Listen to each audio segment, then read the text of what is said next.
Hey, what's going on, guys? So in this video, I'll be going over a topic that I see come up very often whenever there's discussion about a new vaccine being released and a drug company making record profits, and that is this idea that drug companies are personally profiting off of COVID.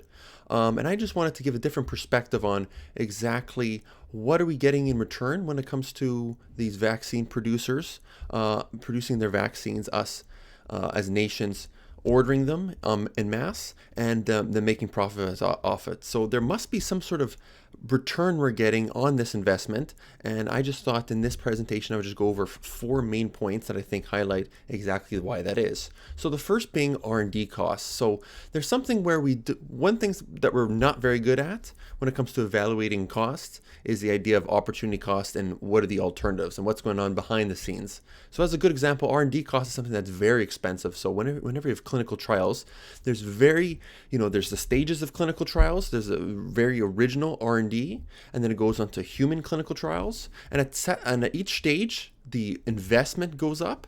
And at the same time, there's this buildup of investment, and that return on investment only comes when the vaccine is a finished product. So we actually don't know about, when I say we, I mean sort of the public, doesn't know about all the alternative sort of vaccines and drug companies that have failed in their endeavors. So we don't sort of account for that. So for example, significant costs go into R&D.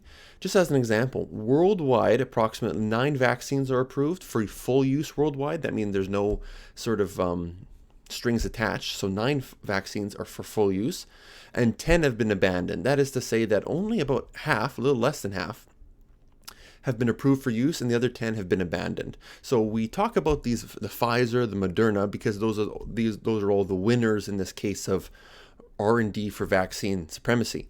But we don't talk about the Mercks and other companies that have had more than one vaccine failing, right? So we're just not accounting for all that cost that goes into these developments and failure.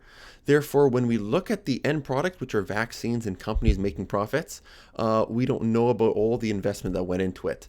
Secondly, manufacturing is a good example of something where, so we're asking these pharmaceutical companies, let's just say the Pfizer, Modernas, we're asking them to spend all their manufacturing time and investment and move that towards the production of one full product. So I think the Pfizer CEO in a recent interview had said something, they were producing something like 1 billion doses a year. I don't know if that was 1.5 billion doses a year, or maybe that was the expectation for 2022.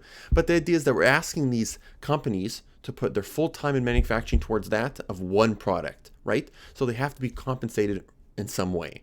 Thirdly is mitigation. I had said in the previous video when I was talking about opportunity cost that we're not accounting for the opportunity cost, the fact that we're spending money on vaccines, but at the same time, that's offset by the cost we would have spent in terms of hospitalization, deaths, and all the other forms of misery that you sort of can't account for in a monetary value, right? So those mitigations for if a vaccine might cost $17, right? That might seem outrageous because you're scaling to millions of doses throughout Canada, let's just say, and throughout billions throughout the world.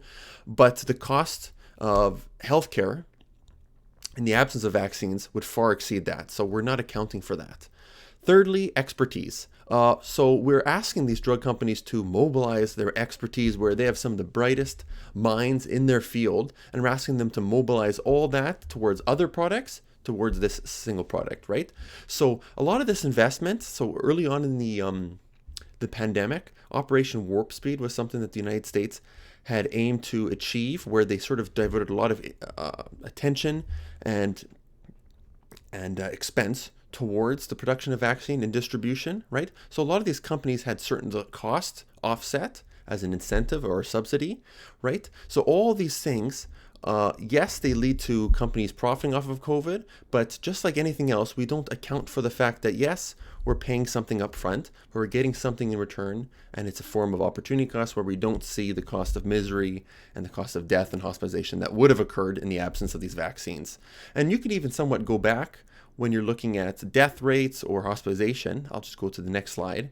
This is the same slide I had from my previous presentation, where you can sort of account for the fact that if vaccines were to have showed up, let's just say a month or 2 months later than they would have, which, for example, if we didn't have these big vaccine manufacturers, if we didn't have them in terms of their manufacturing or their expertise and everything was delayed by 1 or 2 months, then the rise of whether it be cases or hospitalizations, actually would have rise exponentially, right? And that's just because the idea of COVID and infection, it's an exponential thing, right? So every single time you're waiting a month or 2 months later, then you have exponential rise in cases. So you can actually go back and retroactively look at if vaccines were to show up rather than being very early in January, February, but a little later, what would have the deaths occurred, right? We sort of know the rate of the case rates, the vaccination rate. So we can sort of look back and say, okay, what could the hospitalizations have been? We can account for that cost. And in almost every case,